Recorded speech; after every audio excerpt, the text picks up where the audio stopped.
नमस्कार साथियों, मैं Vinay Khandelwal, assistant professor sociology, government PG college Deoli.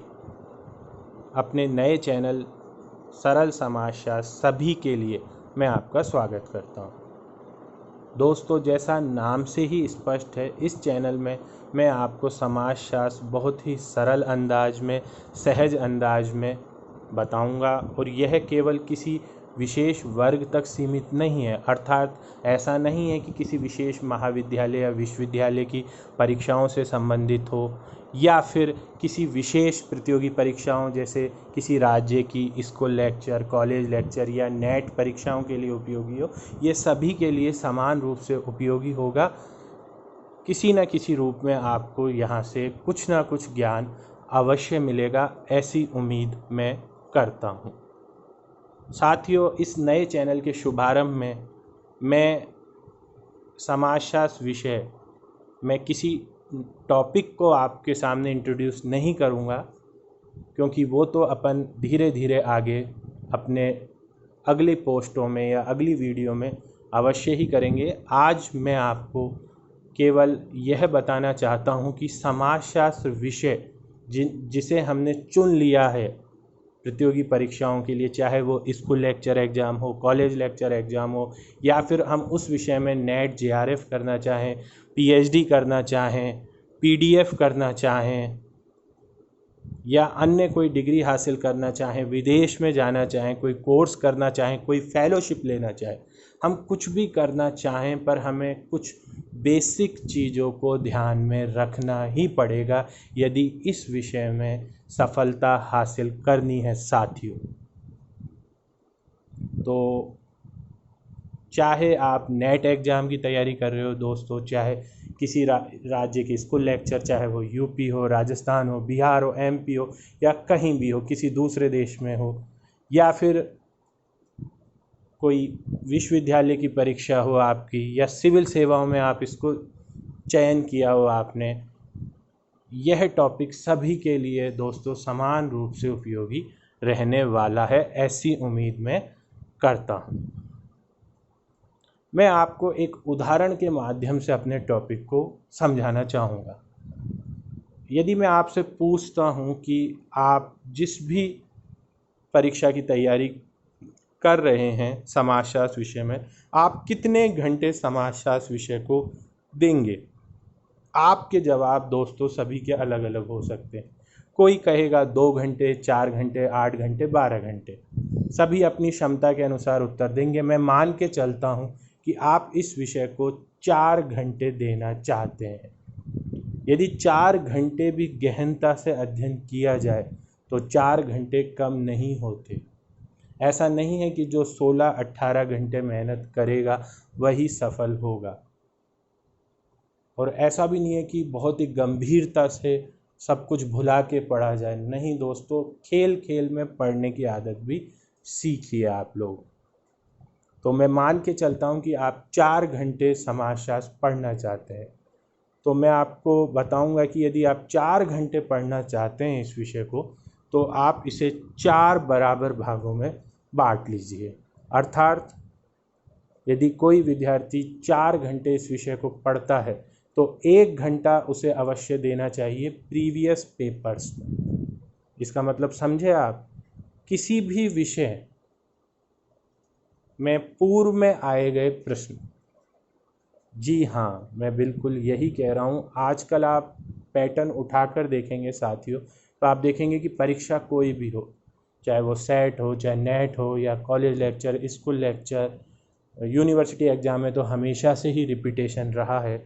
तो यदि आप उन प्रीवियस पेपर्स को बहुत ही गंभीरता से, तार्किक ढंग से हल करते हैं, तो आपकी सफलता मिलने की संभावनाओं का प्रतिशत बहुत अधिक बढ़ जाएगा।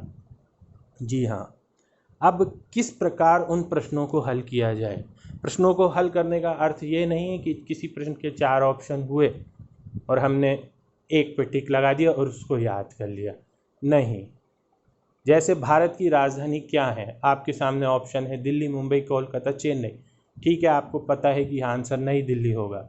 लेकिन आपको उन 3 ऑप्शन पे भी जोर देना है। भविष्य में हो सकता है कि उस कोलकाता, मुंबई या चेन्नई से कोई नया प्रश्न उठे, तो आपको इस तरीके से तैयारी करनी है कि उन विषयों में या उन प्रश्नों में जो किसी प्रश्न का उत्तर नहीं है, उत्तर एक ही होगा।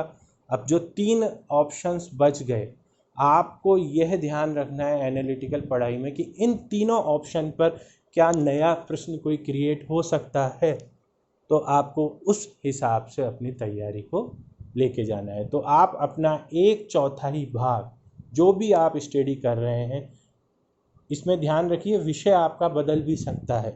यह ज्ञान केवल समाजशास्त्र के संदर्भ में नहीं, यदि आप राजनीति विज्ञान और इतिहास के विद्यार्थी हैं वहाँ भी यह लागू होगा। दूसरा चौथाई हिस्सा आपका जाना चाहिए दोस्तों टेक्स्ट बुक्स। जी हाँ, टेक्स्ट बुक जो बहुत ही इम्पॉर्टेंट होती है किसी भी तैयारी के लिए। जैसे समाजशास्त्र विषय के संदर्भ में मैं आपको बताना चाहूँगा, आप चाहें तो कॉपी पेन लेके बैठे मेरे लेक्चर को सुनने में, क्योंकि मैं चाहता हूँ कि आपका अटेंशन ज़्यादा रहे और आप एक चीज़ को बार बार सुने, तभी वो हमें याद रहेगी। तो आप कॉपी पेन लेके बैठें। अब मैं बताऊंगा आपको कि समाजशास्त्र में ऐसी कौन सी टेक्स्ट बुक है जिन्हें हम पढ़ सकते हैं। यदि आप समाजशास्त्र के बहुत ही शुरुआती विद्यार्थी हैं दोस्तों, तो आप NCERT की 11वीं 12वीं की पुस्तकों का अध्ययन कर सकते हैं, जो आपको इंटरनेट पे आसानी से मिल जाएगी। मोबाइल में ऐप्स भी हैं, आप गूगल पे सर्च करेंगे आपको PDF इसका मिल जाएगा, आपको ख़रीदने की ज़रूरत नहीं है। इसके अतिरिक्त समाजशास्त्र विषय में गुप्ता शर्मा, जी हाँ ये दोनों साथ लिखते हैं, गुप्ता और शर्मा की पुस्तकें भी आपको मिल सकती हैं, जो बहुत ही सरल भाषा में है, जो न केवल विश्वविद्यालय परीक्षाओं में दोस्तों, प्रतियोगी परीक्षाओं में भी आपके लिए बहुत उपयोगी होंगी। और जब आप इनको ध्यान से देखेंगे, ऐसा कोई भी टॉपिक नहीं है जिस पर इन्होंने समाजशास्त्र विषय से संबंधित जिस पर इन्होंने किताब नहीं लिखी हो। इसके अतिरिक्त दोषी और जैन, ये भी हिंदी माध्यम के लिए बहुत ही उपयोगी पुस्तक रहेगी। जो भी हिंदी माध्यम से तैयारी कर रहे हैं वो इसका अध्ययन कर सकते हैं साथियों। यदि आप 1/4 हिस्सा मीन्स अपना 1 घंटा 4 में से टेक्स्ट बुक में लगाते हैं, चाहे वो जितना भी हो, तो यह आपके लिए बहुत उपयोगी होगा। अब तीसरा चौथाई हिस्सा हम कहाँ पर लगाएं?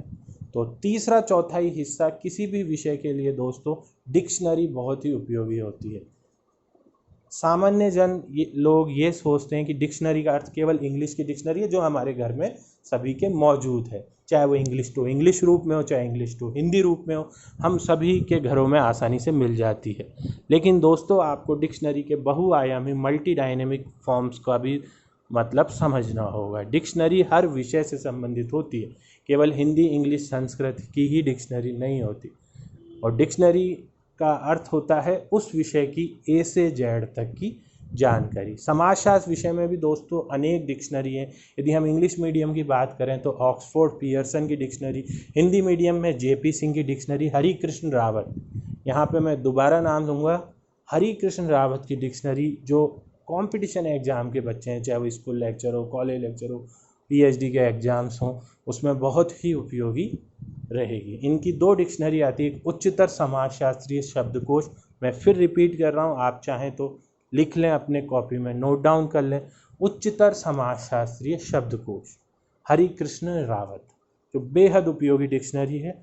और दूसरी डिक्शनरी है दोस्तों समाजशास्त्रीय चिंतक और सिद्धांतकार, ये भी हरिकृष्ण रावत ने लिखी है। दोनों में अंतर ये है कि जो उच्चतर समाजशास्त्रीय शब्दकोश है वो A से Z तक आपको पूरी सोशियोलॉजी की टर्मिनोलॉजी की जानकारी देता है, टर्मिनोलॉजी की जानकारी देता है, जैसे सोसाइटी, कल्चर, यूथ, इन सभी की A से Z तक जो भी वर्ड्स होंगे उनकी जानकारी देगा जो सोशियोलॉजी में यूज़ आते हैं। और दूसरी डिक्शनरी A से Z तक जितने भी थिंकर्स होंगे, जैसे A से ऑगस्ट कॉम्टे, E से इमाइल दुर्खिम, M से मैक्स वेबर, इस तरीके से सभी देशी विदेशी जितने भी महत्वपूर्ण समाजशास्त्री हैं उनकी विस्तृत विवेचना करेगा। और ये दोनों डिक्शनरी भी अपने आप में प्रतियोगिता परीक्षाओं का बहुत सारा आपका बोझ हल्का अवश्य करेंगी, बहुत अधिक प्रश्न इसमें से पूछे जाएंगे। तो ये तो रहे आपके 3 महत्वपूर्ण बिंदु और चौथा जो महत्वपूर्ण बिंदु है वर्तमान में वो है इंटरनेट। इंटरनेट पर भी आप अपना 1/4 समय अवश्य लगा सकते हैं। इंटरनेट पर आप कभी फेसबुक या यूट्यूब पर जितने भी चैनल्स बने हुए हैं उनकी मदद ले सकते हैं। उसमें अलग अलग विचारकों ने या अलग अलग विद्वानों ने इस विषय के अपने वीडियो डाले हुए हैं, वो देख सकते हैं। इसके अतिरिक्त दोस्तों बायजूस, अनअकैडमी जैसी अनेक वेबसाइट हैं, वेब पोर्टल हैं, ईपीजी पाठशाला, स्वयं पोर्टल, यहाँ पे भी आप बहुत सारा अपना बोझ हल्का कर सकते हैं। दोस्तों पढ़ते सभी लोग हैं, लेकिन क्या पढ़ना है, किस दिशा में अपनी पढ़ाई को लेके जाना है, वो सबसे ज़्यादा ज़रूरी। कई लोग केवल किताब ही किताब पढ़ते हैं, अपने प्रोफेसरों से पूछते हैं विश्वविद्यालय में, वो बहुत बड़ी किताबें लिख देते हैं। वो गलत नहीं है उनका कहना, पर आपको संतुलन बनाए रखना ज़रूरी है। ऐसा नहीं है कि पूरा पेपर किसी समाजशास्त्र के एक टॉपिक पे आएगा या पॉलिटिकल साइंस के एक टॉपिक पे आएगा। ठीक है, आपका मन हुआ कि लोकतंत्र पढ़ते हैं आज तो, और आप केवल लोकतंत्र ही पढ़े जा रहे हैं, तो राजनीति विज्ञान केवल लोकतंत्र नहीं है। ऐसे ही समाजशास्त्र में आप केवल कार्ल मार्क्स ही पढ़ रहे हैं, मैक्स वेबर ही पढ़ रहे हैं, या संस्कृतिकरण ही पढ़ रहे हैं, संदर्भ समूह ही पढ़ रहे हैं, समाजीकरण ही पढ़ रहे हैं और विषयों को आप भूल गए, तो इस प्रकार से आपको सफलता नहीं मिलेगी। संतुलन का होना बहुत ज़रूरी है। चाहे आप पढ़ाई कम करें, ज़्यादा करें, आपको कोई भी टॉपिक को छोड़ना नहीं है। आपको हर टॉपिक की पीएचडी भी नहीं करनी। पीएचडी जब करें जब पीएचडी आप कर रहे हैं किसी विषय में, तो दोनों में तालमेल बनाए रखें, क्योंकि पीएचडी एक विषय पे 5 साल की तैयारी होती, और यहाँ पर आप यदि किसी एग्ज़ाम की तैयारी कर रहे हैं तो आप सैकड़ों विषय हैं आपके सामने, तो आपके पास समय है सीमित, तो आप हर विषय पर अपना सीमित समय ही दे सकते हैं, तभी आपकी तैयारी संपूर्ण तरीके से हो जाएगी। कोई भी व्यक्ति विद्वान नहीं बन सकता। मैं आपको समाजशास्त्र का लेक्चर दे रहा हूँ, यह आवश्यक नहीं कि मैं सब कुछ जानता हूँ। मैं तो अपने आप को पूर्णतया नहीं जानने वाला व्यक्ति ही मानता हूँ। मैं लगातार सीख रहा हूँ, क्योंकि शिक्षक के लिए सीखना अनिवार्य है। तो ये ना सोचें कि हम किसी भी विषय की पूर्णता को हासिल करेंगे। संतुलन जरूरी है, आपको बेसिक नॉलेज उसकी होनी चाहिए और उतना ही समय आपको उसमें देना है। तो आज के मेरे लेसन की सार यह रहा कि आप जब भी प्रतियोगी परीक्षाओं की तैयारी कर रहे हैं, चाहे आप यूजी में हो, पीजी में हो, और भविष्य में कभी ना कभी आप यदि समाजशास्त्र विषय से जुड़े हैं या किसी अन्य विषय से जुड़े हैं, तो नौकरी हासिल करने की चाह में कोई ना कोई एग्ज़ाम आप अवश्य देंगे, चाहे वो स्टेट सर्विस का हो, सेंट्रल सर्विस का हो, कोई ना कोई एग्ज़ाम आप ज़रूर फाइट करेंगे। उसमें आप मेरे इस सूत्र को याद रखना, जो इस सूत्र को मैंने 4 खंडों में विभाजित किया है, 4 पार्ट्स में मैंने डिवाइड किया है कि हमें किस प्रकार से पढ़ना है। वापस रिपीट करूँगा, यदि हमारे पास 4 घंटे हम पढ़ते हैं, आप इसमें अपने घंटे बढ़ा देंगे, मान लो 8 घंटे पढ़ेंगे, तो हर चीज़ 2-2 घंटे आपको करनी है। तो जैसा कि मैंने बताया, यदि आप 4 घंटे पढ़ते हैं तो आपको 1 घंटा देना है प्रीवियस पेपर की तरफ, एनालिटिकल फॉर्म में, केवल ABCD नहीं, और अपना दूसरा समय आपको देना है टेक्स्ट बुक्स में, जो भी आपको लगती है, जो भी अच्छी किताबें हो, किताबें सभी अच्छी होती है जिससे आपको समझने में सुविधा हो। तीसरा हिस्सा आपको देना है डिक्शनरी में सब्जेक्ट से संबंधित, चाहे वो सब्जेक्ट कोई भी हो, और अंतिम बिंदु में आपको प्रमुख वेबसाइट्स जो हों, जो उस विषय से संबंधित हों, उसका आप सहारा ले सकते हैं। तो यदि आप पूर्णतया ईमानदारी और कर्तव्य निष्ठता से इन सभी बिंदुओं का फॉलो करते हैं, इन सभी बिंदुओं का पालन करते हैं, तो मैं समझता हूँ कि आपकी सफलता से आपको कोई नहीं रोक सकता। सफलता आपको निश्चित ही मिलेगी और बहुत ही सीमित समय में मिलेगी। ऐसा नहीं उसके लिए आपको अनेक वर्ष गुजारने पड़ेंगे।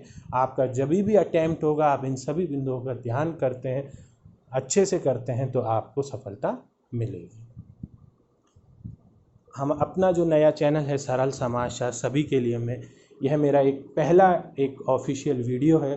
तो ये मैंने बहुत ही सरल सा एक टॉपिक लिया आज कि हम किस प्रकार इस विषय को चुनकर प्रतियोगी परीक्षाओं में सफल हो सकते हैं। आने वाले मेरे जो वीडियोस होंगे दोस्तों, उसमें मैं कई मॉडल पेपर, टेक्स्ट पेपर के बारे में चर्चा करूंगा, आपको सॉल्व कराऊंगा जितने भी मुझे लगता है कि इस विषय के लिए बहुत उपयोगी प्रश्न होंगे, ताकि आपको वो कुछ मिनट के वीडियो के द्वारा आपको सुनने के बाद ऐसा लगे कि इसमें से कुछ ना कुछ एग्ज़ाम में से आ रहा है और वो आपके लिए एग्ज़ाम में पास करने के लिए सार्थक सिद्ध हो। इसी के साथ मैं अपनी बात समाप्त करता हूँ। धन्यवाद साथियों।